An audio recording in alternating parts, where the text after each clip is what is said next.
네, 말씀 함께 보겠습니다. 시작. 내가 범에 보좌에 앉으신 이의 오른손에 두루마리가 있으니 안팎으로 썼고 일곱 윤으로 봉하였더라. 아멘. 네, 지난주 성경 정독 범위는 계시록 8에서 14장까지였습니다. 원래 오늘은 어린이 주일, 어버이 주일이라서 원칙상 이런 기념 주일에는 그 주제에 맞는 말씀을 전합니다. 그죠? 하지만 요즘 우리 교회가 이 성경 정독 범위를 가지고 전체적으로 말씀의 행군 중이고요. 또 예수님을 따르는 성도로서 가장 중요한 말씀 중 하나가 요한계시록이다 보니까 그러다 보니 이단들은 거의 뭐 교과서처럼 쓰고 있죠. 요한계시록을. 그래서 헛되고 잘못된 이 교훈으로 요한계시록을 호도하고 뭐 자기들 마음대로 하거든요. 근데 이것을 똑바로 알아야 됩니다. 그래서 오늘 이 요한계시록 말씀 안에서 함께 은혜를 나누도록 하겠습니다. 자, 계시록은 이제 전체가 22장까지 된 방대한 편지입니다. 이것을 나눠서 보면 사실 크게 세 부분으로 분류 가능합니다. 이런 이야기 들어보셨어요? 계시록이 크게 세 부분으로 분류 가능합니다.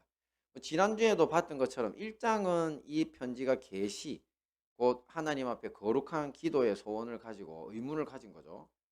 이 삶에 자기 삶의 현상을 하나님 앞에 기도로 올려드렸더니 주님이 응답하신 것, 그게 계시죠. 그리고 두 번째 파트는 2장과 3장인데 바로 이 편지의 수신인들이 사도 요한이 섬기고 있던 일곱 교회인 동시에 또 시대와 장소를 초월한 모든 교회라는 것을 알려줍니다. 이게 지난주까지 봤던 내용이고요. 그리고 오늘 이후 보실 4장에서 22장까지가 아주 재밌는 매우 독특한 구조를 가지고 있습니다. 근데 4장에서 22장까지의 주제는 단 하나입니다. 뭐라고 써놨습니까? 같이 보면 시작. 새로운 출애굽. 네, 바로 뉴 엑소더스. 그렇죠. 이 새로운 출애굽기라는 것이 바로 하나님이 선하게 창조하신 이 창조 세계를 망쳐놓은 악의 세력으로부터 이 창조 세계를 구원하는 이야기가 펼쳐진다는 겁니다. 4장부터 마지막 장까지요. 그런데 이 새로운 출애굽기가 펼쳐지는 모습이 이게 진짜 특이합니다. 왜냐하면 이것도 역시 크게 세 부분으로 나눠집니다. 그래서 그 첫 부분은 바로 4장에서 11장까지거든요. 이 첫 부분입니다. 세 부분으로 나누어진 첫 부분. 근데 여기 먼저 하나님의 4장을 보시면 처음에 하나님의 오른손에 두루마리가 하나 들려 있습니다. 오른편에. 두루마리라는 건 현대로 치면은 책이죠. 그죠? 근데 이 책에 앞뒤, 안팎으로 다 글이 써져 있는데 근데 이 두루마리를 이제 예수님이 받으십니다. 근데 이 두루마리에는 7개의 봉인이 돼 있어요. 옛날 사람들 그 봉인 아시죠? 꼭 마치 그 뭐야 도장같이 생겼는데 끈끈한 거 있죠. 그걸로 그냥 거기다가 이제 그 인을 해가지고 7개나 이렇게 이제 봉인을 해놓은 겁니다. 자, 그런데 이제 이 봉인을 예수님이 받으셔서 떼실 때마다 어떤 사건들이 일어나게 되고 결국 예수님이 마지막 7번째 봉인을 떼시고 7천사의 7번째 나팔 소리와 함께 온 세상 나라가 그리스도의 나라가 되는 것으로 끝이 납니다. 그래서 사실은 요한계시록이 저기서 끝이에요. 11장에서 22장까지 또 있는데 한 번 끝이 납니다. 그러니까 그 내용이 알고 봤더니만 그 두루마리 안에 적혀있던 내용들은 다름 아닌 하나님의 인류 구원 프로젝트였던 겁니다. 그렇죠? 근데 이제 이거 끝이 난 줄 알았는데 그 다음에 두 번째 부분이 바로 12장에서 이제 16장까지 다시 새로운 이야기가 진행되나 보통 이렇게 생각합니다. 읽다 보면. 그런데 아니었습니다. 알고 봤더니만 앞에서 봤던 4장에서 11장까지 보여줬던 동일한 드라마, 동일한 결과가 완전히 새로운 각도에서 다시 상영됩니다. 근데 여기서는 성도들을 괴롭히던 용, 사탄마귀죠. 이 사탄마귀와 짐승, 그러니까 사탄마귀에게서 권세를 받은 로마 제국입니다. 당시는. 그런 이 짐승의 멸망을 중심으로 다시 아주 흥미롭게 상영이 됩니다. 그리고 마지막 부분이 바로 17장에서 22장까지인데요. 근데 이거는 또 뭐냐면 앞에서 두 번이나 같은 드라마를 다른 각도로 봤잖아요. 그죠? 근데 그 중에서 이제 끝이 났습니다. 이미 하나님 나라에 임했는데. 그런데 그 사건들 중에서 특별히 더 자세히 봐야 할 개별 사건들만 이제 또 다시 모아가지고 뭐 큰 음력, 천년왕국, 그리고 새 예루살렘 이런 식으로 앞에서 개별 사건들을 자세히 봐야 될 부분만 또 따로 빼가지고 보여주는 형식을 취합니다. 그래서 이렇게 계시록을 보다 보면 끝만 3번이 납니다. 그래서 할렐루야. 자, 이러다 보니 이제 요한계시록을 해석하기를 상당히 힘들어했습니다. 앞에서 우리 많은 사람들. 근데 요즘은 건전한 신학 연구가 잘 되면서 역사적으로 고증도 하고 그 시대와 또 우리의 현상까지를 다 하면서 이제 헛된 이상한 소리를 하는 이단들의 헛소리가 먹히지 않을 만큼 신학이 많이 발전됐습니다. 그래서 그게 가장 건전한 해석입니다. 지금 이 방법이. 그래서 오늘은 이렇게 요한계시록의 주제가 새로운 출애굽기다. 바로 하나님의 선한 창조 세계를 구원하는 프로젝트라는 관점에서. 근데 왜 구원해야 되죠? 네, 왜냐하면 우리 인류가 타락하면서 사탄마귀의 손에 넘어간 상태였거든요. 그래서 우리 하나님이 구원해 주셔야 됩니다. 그래서 우리 성도들이 하나님이 가지고 계신 이 프로젝트를 실행하실 때에 우리는 놀고 먹느냐 아니라는 거죠. 그래서 우리 성도들이 반드시 해야 될 2가지 일이 있는데 이것에 대해서 함께 은혜를 나누도록 하겠습니다. 함께 봅니다. 시작. 하나님의 창조세계 구원 프로젝트. 네, 앞에서 보신 것처럼 4에서 11장까지 하나님의 창조세계 구원 프로젝트 외우세요. 하나님의 창조세계 구원 프로젝트. 그렇죠. 이것이 하나님의 오른손에 들려있던 7개의 봉인을 가지고 안팎으로 기록된 두루마리 책을 통해서 실현됩니다. 그죠? 하지만 이 사도 요한이 처음에 그 두루마리를 봤을 때요, 어떤 이야기를 하느냐면 그 사장에서 이제 5장 그 부분에 그 봉인을 풀거나 펼칠 사람을 발견을 못해요. 자기가 하늘에 끌려가서 하나님의 구원 프로젝트가 있는 걸 봤는데, 그래서 이 뭐라고 하느냐면 하늘 위에나 땅 위, 땅 아래서도 찾을 수 없다고 했습니다. 그래서 그때 사도 요한의 반응이 뭔 줄 아십니까? 대성통곡을 합니다. 그가 울었어요. 엄청나게. 왜냐하면 이 구원 프로젝트가 실행이 돼야 되는데 사람이 없는 걸 어떻게.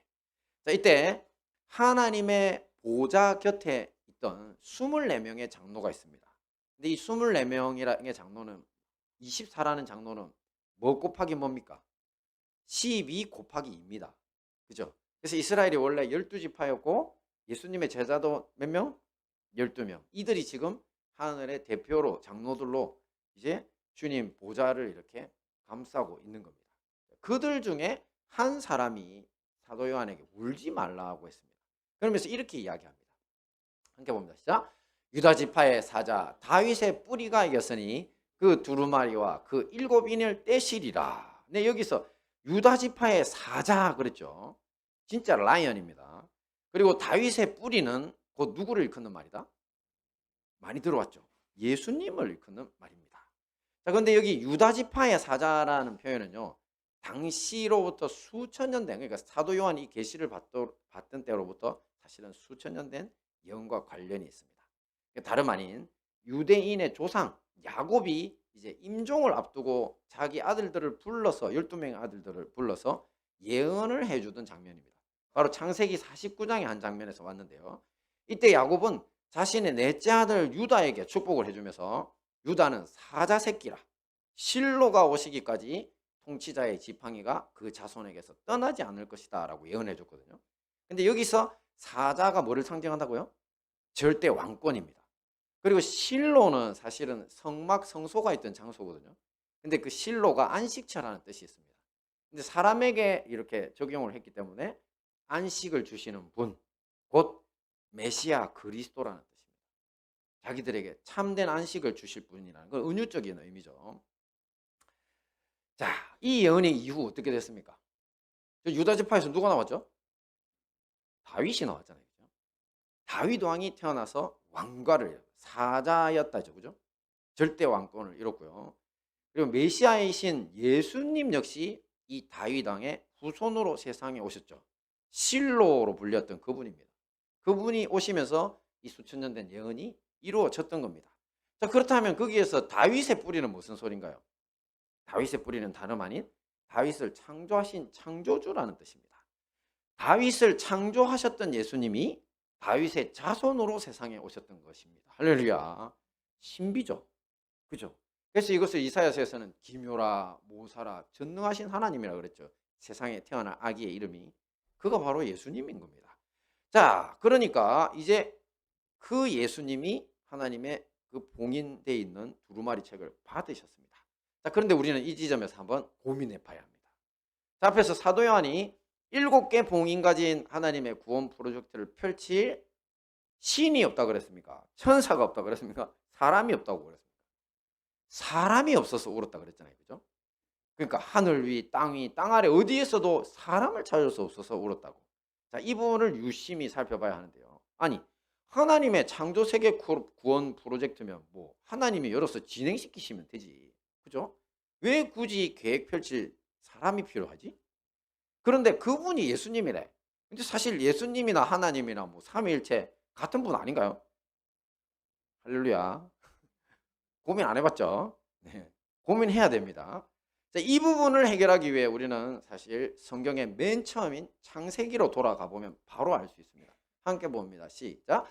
하나님이 그들에게 복을 주시며 그들에게 이르시되 생육하고 번성하여 땅에 충만하라. 땅을 정복하라. 바다의 고기와 공중의 새와 땅에 움직이는 모든 생물을 다스리라 하시니라. 이거 어떤 이야기죠? 어디서 나온 백이죠? 하나님 바로 사람을 자기의 형상과 모양을 따라서 남자와 여자를 창조하시고 바로 그들에게 복과 권세를 주신 이야기입니다. 권세. 정복하라, 다스리라 그러죠. 이 권세입니다.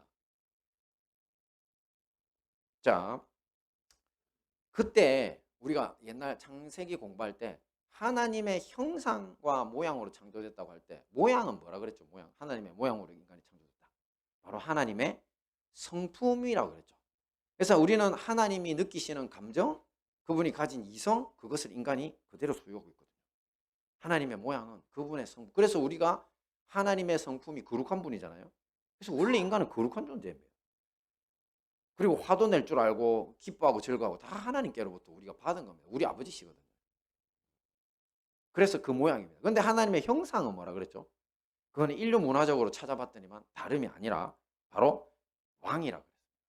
하나님의 형상으로 창조됐다는 건 그 시대에 사람들이 쓰던 이제 문헌들을 뒤져보니까 예를 들어 마르둑을 섬기던 그 바벨론 같은 데서는 뭐라고 그랬습니까? 자기 왕을 하나님의 형상이신 마르둑의 아들, 마르둑의 아들 하나님의 형상이신 왕이시여 이렇게 불렀다고 고증이 된다 그랬죠. 그래서 그 당시에 널리 통용하던 하나님의 형상이라는 건 다름 아닌 누군가의 신의 수권을 받은 왕을 의미한다고 했습니다. 자, 그러니 하나님이 지금 태초부터 창조 세계에 정한 규칙이 하나 있다는 겁니다.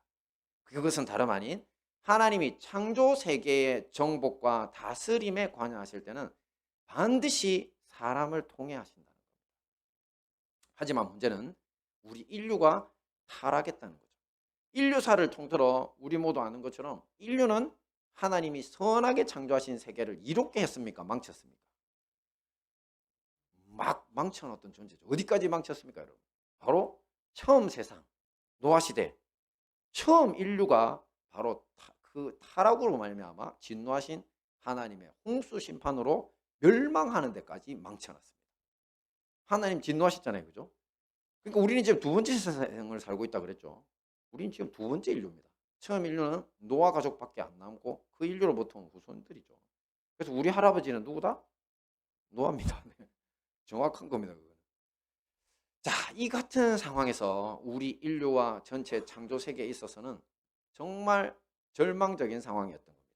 인류의 타락 이후에 우리 스스로는 이 문제를 해결할 수 없었던 거죠. 그래서 앞에 보신 것처럼 다윗을 창조하신 창조주 예수님이 다윗의 후손으로 누가 되어 왔다고요? 사람이 되어 세상에 오신 겁니다. 십자가를 통해 온 인류 대속의 길을 열어놓으시고 하나님의 형상을 회복한 최초의 인간이 되신 거예요. 그래서 마지막 아담이라 그래요. 예수님. 로마서에서.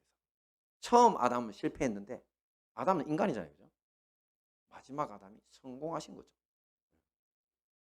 자, 그래서 예수님이 지금 자기의 십자가 대속으로 인간으로 오신 다음에 인간이 잃어버렸던 그 왕의 자리, 하나님의 형상의 자리를 회복하셨습니다. 자, 그러니 이제 예수님은 자격을 얻었다 못 얻었다? 얻은 겁니다. 바로 창조주 하나님과 함께 이 창조 세계에 개입해서 새롭게 하실 하나님의 구원 프로젝트를 진행할 사람이 된 겁니다. 할렐루야. 자, 이렇게 하나님의 손에서 7봉인 두루마리를 받아든 예수님이 하나씩 6개의 봉인을 뗍니다. 우리 계시록 보시면 4장부터 5장부터 막 진행되죠. 그렇게 해서 이제 인류 구원 프로젝트가 가동되는데요. 그때 두루마리의 바깥에 기록된 것들이 이제 막 가동됩니다. 그러면서 흰말 탄자, 그다음에 금은말 탄자 막 나오잖아요. 그러면서 인류의 악이 막 드러납니다.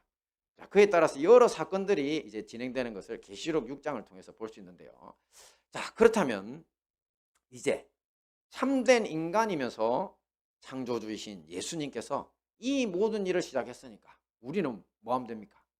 맡겨놓고 이제 놀면 됩니까? 아니라는 겁니다. 그게 중요합니다. 예수님을 뒤따라서 창조세계 구원 프로젝트에 가담을 해야 합니다. 그게 요한계시록이 이야기하는 거예요. 자, 이것이 바로 우리의 참된 왕이신 예수님, 곧 메시아 안에서 하나님의 형상을 회복한 우리 성도들의 사명이라는 겁니다. 자, 요한계시록을 통해 우리가 하나님의 창조세계 구원 프로젝트에 참여할 수 있는 방법은 크게 두 가지입니다. 크게 두 가지요. 함께 봅니다. 시작. 기도, 순교적 정언. 자, 한 개씩 보겠습니다. 같이 먼저 시작. 기도. 네, 첫째 기도. 말씀 봅니다. 시작. 7째 인을 떼실 때 하늘이 반시간쯤 고요하더니 내가 보매 하나님 앞에 7 천사가 서 있어 7 나팔을 받았더라. 그렇죠. 그러니까 이제 7번째 봉인을 떼면서 봉인 하나하나 떼면서 바깥쪽 내용들이 드러났는데 이제는 아예 안에 진짜 구원 프로젝트가 쫙 열린 겁니다. 근데 이제 7째 봉인을 쫙 떼면서 어떻게 됐다고요? 바로 일단 주님이 천사들에게 7 나팔을 수요하십니다. 그리고 바로 여기서부터 우리 성도들이 뭐를 해야 될지가 드러납니다. 우리가 해야 될 일 중 하나가 있는데요. 같이 봅니다. 시작. 천사가 와서 제단 곁에 서서 금향로 가지고 많은 향을 받았으니 이는 모든 성도의 기도와 합하여 보좌 앞 금제단에 드리고자 합니다. 자, 여기에서 뭐에 주목하셔야 되냐면 모든 성도의 기도에 주목해야 됩니다. 사실 지금 보시는 계시록 말씀은요, 구약 성경에 나오는 하나님의 성막, 그 성소의 지성소 앞에 있던 금으로 만든 분향단과 관련된 말씀입니다. 하나님은 모세에게 하나님이 이스라엘 백성들과 함께 하실 성막을 짓게 하셨죠. 그때 성막을 두 부분으로 나누거든요. 지금 참고 화면에 보신 것처럼 약간 커튼을 이렇게 젖혀놓은 부분. 왜냐하면 저건 지금 대제사장은 1년에 한 번 저기 열 수 있거든요. 들어가야 되니까. 근데 저 앞에 대제사장이 지금 피우고 있는 향연, 저 향연에 있는 작은 저것이 바로 이제 분향단입니다. 자, 그렇게 이렇게 분향단과 지성소, 이제 이 성막으로 가려놨어요. 이 두 부분을 구분했는데, 근데 지성소는 하나님의 임재, 진짜 하나님 그때 그곳에 함께 계심을 상징하고요. 앞에 있던 분향단에 매일 끊이지 말고 향을 피우도록 하셨습니다. 자, 그런데 이 분향단의 연기가 요한계시록을 통해서 알고 봤더니만 뭐였냐면 바로 하나님께 올려드리는 성도들의 기도를 상징했다는 것을 우리가 알 수 있었던 겁니다. 그리고 신기하게도 저 분향단에는요, 사면이 뿔이 달려 있어요. 아니, 저 이상하지 않아요, 여러분? 분향단이면 그냥 거룩한 하나님의 그냥 예쁘고 그냥 옷 그냥 멋지기만 하면 될 것 같은데 어떻게 보면 흉측한 뿔이 그냥 4개나 이제 분향단 이게 있거든요. 나중에 이제 성경을 보시면 또 번제단도 저런데 다들 뿔이 있거든요. 근데 뿔은 무슨 상징인 줄 아십니까? 이 시대 뿔은 바로 권력의 상징, 능력의 상징. 그래서 7뿔 하면 전능한 능력, 권력되고 10도 원래 완주수니까 전능성을 띠거든요. 근데 앞에 요한계시록 1 정동하면서 보셨을 때 어린 양의 형상 중에 하나가 7뿔을 가지신 거 보셨죠? 7눈 가지신 거 보셨죠? 성경 안 읽었죠? 정독할 때 읽어야 된다니까. 그러니까 예수님이 어린 양으로 표현되실 때 7뿔, 7눈 가졌어요. 7이 뭐라고요? 전능, 완전한 뿔 하면 능력, 전능. 그죠? 그 다음에 7눈, 눈은 뭐예요? 아는 거죠? 완전히 알아. 전지. 그래서 그런 걸 합해서 뭐라 부릅니까? 전지, 전능. 그렇게 부르는 거예요. 그게 바로 이제 뿔이 가지고 있는 겁니다. 뿔은 능력이에요. 근데 이 뿔로 뭐 할 것 같아요? 이 뿔로 바로 요한계시록에 묘사되어 있는 사탄마귀를 상징하는 사탄마귀도 뿔을 10개나 갖고 있거든요. 그 짐승 붉은 용을 들이받아 버리는 거예요. 이 세상의 사탄마귀는 그 뿔을 가지고 세상 사람들 들이받는데 하나님의 성소의 분향소에 있는 저 뿔이 바로 동서남북 이 세상 어디에 있든지 사탄마귀의 뿔을 들이받아 가지고 꺾어버릴 수 있다는 겁니다. 할렐루야. 그러니까 저 분향단이 바로 기도를 상징하고 향이 그리고 능력 동서남북을 다 아우르는 다 깨버리고 이길 수 있는 그런 하나님의 권능까지도 다 가지고 있는 거다. 그러니까 우리는 기도를 통해서 사탄 마귀들을 부술 수 있는 겁니다. 그래서 천사가 바로 이 분향단 곁에 서 있다가 하늘에서 내려와 가지고 향로를 하나 다 가지고 와 있어요. 그러면서 그 금향로에다가 금향로를 가지고 있는데 성도의 기도인 많은 향을 이렇게 담아 가지고 하늘의 제단으로 올라갑니다. 그러니까 땅의 제단은 하늘의 제단의 모형이거든요. 그러니까 전능하신 하나님 세계에 성소 제단이 있는 겁니다. 거기 가가지고 뭐냐면 하늘 제단에 불이 있거든요. 그 불을 이 금향로에 기도 성도들의 기도 담아왔죠. 집어 넣어가지고 그것을 땅에다가 확 쏟아버립니다. 그럼 확 쏟아버리니까 어떤 일이 벌어지냐면 천둥소리, 번개와 지진이 나면서 7천사 중에 하나가 나팔을 크게 올려봅니다. 그러면서 바로 출애굽 때와 같은 재앙으로 악한 사탄 마귀에게 속한 땅을 치기 시작합니다. 그 내용이 진행되는 거죠. 이렇게 하나님은 성도들의 기도를 받아서 세상 나라 악의 세력을 멸하시고 하나님 나라를 세워가는 승리를 주시는 것을 알 수 있습니다. 그럼 우리는 어떻게 해야 됩니까? 우리는 이렇게 기도를 통해서 하나님의 창조세계 구원 프로젝트에 가담할 수 있다는 겁니다. 그러므로 우리 모두 기도에 힘쓰는 성도들이 되어야 할 것입니다. 두 번째 봅니다. 시작. 순교적 증언. 네, 이렇게 성도들의 기도와 7천사 중에 첫째 나팔 소리와 함께 순차적으로 사탄 마귀에 속한 세상의 재앙이 막 시작되는데요. 근데 그 재앙의 내용들을 적어놓은 걸 보면 이 피 섞인 우박 불로 땅에 3분의 1이 또 타버리는 일, 또 불 붙은 큰 산 같은 것이 바다에 던져지거든요. 근데 바다의 3분의 1이 피가 되고 또 하늘에 큰 별이 떨어져서 강과 물 근원의 3분의 1이 쓴물이 됐다. 그러니까 물이 오염돼 가지고 그거 먹은 사람들이 다 죽었다. 뭐 이렇게. 그리고 해달별도 3분의 1이나 어두워지는 그런 일이 벌어지고요. 그리고 또 이번에는 지옥에서 황충이 기어 올라옵니다. 그래가지고 5개월 동안이나 활동하면서 사람들을 괴롭히는데 마치 정갈의 독에 쏘인 사람들은 거의 그냥 사지마비에 불덩이 같은 고열에 시달린다고 하더라고요. 근데 그것을 5개월이나 당합니다. 사람은 죽지는 안 하고. 이렇게 괴롭히고 이렇게 여섯째 천사의 나팔 소리에 이르러서는 이제 드디어 이제 죽음의 천사들이 전쟁을 일으킵니다. 뭐 아마겟돈 전쟁 이런 이야기 있죠. 그러면서 온 세상 사람들의 3분의 1이 이번에는 죽임을 당하는 일이 벌어지게 됩니다. 자, 근데 이런 재앙들은 사실 어디서 본 적이 있습니다. 자, 어디서 봤냐면 바로 출애굽기입니다. 이런 하나님의 창조 세계 구원 프로젝트로 시작된 재앙들은요. 7나팔과 함께 7재앙이라는 모양 실로 바뀌었지만 사실은 10가지 출애굽의 재앙과 거의 다름이 없는 내용들입니다. 우박, 또 물이 피되고 황충, 아까 말했죠? 뭐 이런 등등, 흑암 이런 출애굽 때 있었던 것들인데요. 근데 제일 큰 차이는 뭐냐면 출애굽 때는 하나님이 자기 백성 이스라엘을 구원하려고 이 재앙을 줬죠. 괴롭히는 자들을 다 그냥 썰어버리려고. 뭐 사실 이 기능도 있긴 있습니다. 이 하나님의 이게 그 재앙이. 하지만 더 큰 뜻이 하나 있습니다. 다른 것이 아니라 죄인들을 구원하기 위한 재앙이라는 거예요. 하나님이 이 말세의 세상에서 악인들을 구원시키려고 하시는 재앙이라는 데 있어서 본질상 조금 차이가 납니다. 자, 왜냐하면 이런 재앙에 대해서 이제 요한계시록 9장 20에서 21절에 이 사도 요한이 그 사람들의 반응을 적은 것이 있거든요. 여기 이 말씀을 보시면 하나님의 뜻이 이거네 하는 게 보입니다. 함께 볼까요? 시작. 이 재앙에 죽지 않고 남은 사람들은 손으로 행한 일을 회개하지 아니하고 오히려 여러 귀신과 또는 보거나 듣거나 다니거나 하지 못하는 금, 은, 돈과 목석의 우상에게 절하고 또 그 살인과 복술과 음행과 도둑질을 회개하지 아니하더라. 여기 회개하지 아니하더라 몇 번 나옵니까? 두 번이나 나오죠. 그죠? 그러니까 하나님은 세상에 재앙을 허락하셨는데 사실은 죄인들이 이 재앙을 통해 가지고 회개하고 살게 하시려고 했던 게 하나님의 본 뜻이었던 겁니다.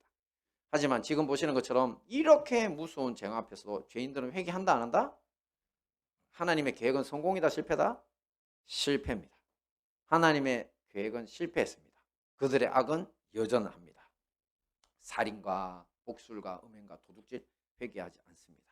자, 그때 마지막 이제 프로젝트 중에 이제 최절정에 이르는 사건이 나타나는데요. 다름 아닌 두 감람나무라 불리는 두 선지자의 등장입니다. 두 증인이라고 불리고 있거든요. 이들은 엘리야와 모세 같은 위대한 선지자적 전통을 보여줍니다. 그러면서 엘리야가 하늘에서 불이 내려오겠죠. 그것처럼 이 원수들을 불로써 멸하고 또 그 예언을 하는 동안 비도 못 오게 하고 3년 반 동안 비 못 오게 했었죠. 옛날 구약의 엘리야도. 그리고 물을 피로 변하게 하고 이거는 모세의 전통입니다. 모세가 물을 피로 변하게 했죠. 그리고 또 아무 때나 아무든지 원하는 대로 여러 가지 재앙으로 땅을 치면서 무려 3년 6개월 동안 활동합니다. 그리고는 다음과 같은 최후를 맞이하게 됩니다. 함께 봅니다. 시작. 그들이 그 증언을 마칠 때 무저갱으로부터 올라오는 짐승이 그들과 더불어 전쟁을 일으켜 그들을 이기고 그들을 죽일 터인즉 그들의 시체가 큰 성 길에 있으리니 그 성은 영적으로 하면 소돔이라고도 하고 애굽이라고도 하니 곧 그들의 주께서 십자가에 못 박히신 곳이라. 그렇습니다. 아니 이겨야 되는데 졌어요. 죽임 당했어. 마귀한테. 그리고 시체가 그냥 매장도 못 당하고 땅에서 3일 밤 동안 씻고 있는 거죠. 그런데 이들의 죽음은 누구와 닮았습니까, 여러분? 그렇죠. 바로 예수님처럼 그들의 주님이 십자가에 못 박히신 그곳에서 당했다. 사실 저기 나오는 소돔이라고도 하고 애굽이라고도 하고 영적으로라 그랬죠. 바로 이 악한 세상에서 이제 십자가 지셨던 우리 주님 같은 죽임을 당한 고귀한 희생이라는 겁니다. 악이 승리한 것처럼 보이죠. 그런데 놀라운 반전이 있습니다. 바로 이들의 죽음 앞에서 땅에 사는 사람들이 처음에 매우 기뻐하고 즐거워하면서 서로 선물을 주고받는 자들도 있을 것이라고 했습니다. 그런데 아직 끝나지 않았습니다. 하나님은 온 세상 사람들과 그 원수들이 지켜보는 앞에서 3일 반 만에 두 증인을 그 자리에서 부활시키십니다. 그리고 죽었던 시체가 두 발로 굳건히 서고 그리고 주님이 하늘에서 음성이 들려서 올라오라 하니까 두 사람이 바로 구름을 타고 하늘로 올라가게 됩니다. 자, 이때 큰 지진이 나서 그 성의 10분의 1이 무너지고 지진에 죽은 사람이 7천입니다. 그런데 놀라운 일이 벌어집니다. 함께 봅니다. 시작. 그 남은 자들이 두려워하여 영광을 하늘에 하나님께 돌리더라. 할렐루야. 이게 왜 놀라운 일입니까? 그렇죠. 앞에 그 무서운 재앙 앞에서 그 사람들 회개했나요? 끝까지 우상 숭배하고 살인하고 간음하고 온갖 더러운 짓 그대로 했다 그랬잖아요. 그런데 놀랍게 저 증인의 죽음과 부활 앞에서 죄인들이 회개하는 역사가 일어났습니다. 그리고 앞에 보신 것처럼 10분의 1만 무너졌죠, 성이. 그러면 반대로 10분의 9는 그대로 다 살았어요. 그 다음에 7천만 죽었죠. 나머지는. 여러분 엘리야 시대에 주님이 자기를 위해 남긴 사람들의 숫자가 몇 명? 7천밖에 없었거든요. 완전 역전돼 버렸죠. 그것이 바로 저 두 증인의 죽음 때문입니다. 그들의 활동과 그 죽음, 하나님께 영광 돌리는 회개의 역사가 저 두 증인 때문에 일어났습니다. 무서운 재앙이 실패했었는데 이제 결국 누가 이겼습니까? 순교자적 죽음이 승리한 것입니다. 이후 세상의 결과입니다. 함께 봅니다. 시작. 일곱째 천사가 나팔을 불매 하늘에 큰 음성들이 나서 이르되 세상 나라가 우리 주와 그의 그리스도의 나라가 되어 그가 세세토록 왕노릇 하시리로다. 할렐루야. 그렇습니다. 사실 이 두 정의는요, 교회입니다. 전 세계에 하나님의 뜻을 전하는 남은 자들의 교회. 그러니까 세상에 우상 숭배하지 않고 간음하지 않고 날마다 교회 가면은 돈 좀 내라, 뭐 돈 많이 벌어라. 그 다음에 또 세상의 정치인들이며 온갖 악한 사람들, 그 사람들하고 짝이 돼가지고 그 사람들 축복해주고. 그러니까 이 세상이 간음하는 걸 그랬잖아요, 교회들이. 이런 교회 말고 진짜 죽기를 각오하고 선한 뜻만 전하는 그 교회들이, 결국 그 교회들이 또 그들에게 죽임 당하는 그 순교적 죽음이 결국 그들을 회개시키는 길로 인도한다는 거예요. 사실 이거는 2000년 전 로마 시대에 있었던 일이잖아요. 여러분, 이 사명대로 그 사도 요한의 교회가 움직였습니까? 안 움직였습니까? 그들은 순교했고 그들은 승리했습니다. 불과 200년 만에 어떻게 됐습니까? 로마가 뒤집어졌죠. 짐승으로 불렸던 악의 제국 로마가요, 동로마 제국으로 넘어가면서 기독교 왕국으로 천년을 갑니다. 할렐루야. 이것이 바로 인류 역사에서 교회를 통해서 하나님이 죄인들을 회개시켜서 이끌기를 원하시는 모양이었던 거예요. 그대로 된 겁니다. 근데 우리가 생각할 때 기간이 너무 길다고 막 원망한다 그랬잖아요, 그죠? 근데 제가 우리 하나님은 시간 개념이 있는 분이다 없는 분이다? 시간 개념이 없어요. 하루가 천년 같고 천년이 하루가 돼. 그래서 인간들만 급해. 하지만 주님은 이렇게 뒤로 미루셔서 수많은 죄인들이 우리를 통해 구원받기를 원하셔서 마지막 심판을 미루시는 겁니다. 할렐루야. 우리가 해야 할 일이 바로 이겁니다. 과거부터 지금까지 이 말세, 이 중간기를 살아가고 있는 이 땅의 교회들이 이 일들을 해야 합니다. 우리 모두 하나님의 선한 창조세계 구원 프로젝트에 이 두 정인들처럼 순교적 정은의 사명으로 동참하기에 힘써야 할 것입니다. 자, 말씀 정리하겠습니다. 요한계시록에 나타난 하나님의 인류 구원 프로젝트에서 우리 성도들이 동참해야 할 두 가지 각각 뭐였습니까? 첫째, 기도. 둘째, 순교적 정언. 이 모든 말씀으로 사명 감당하시는 우리 행복한 다니엘 교회와 형제교회 성도님들 되시기를 축원합니다. 네, 우리 다 함께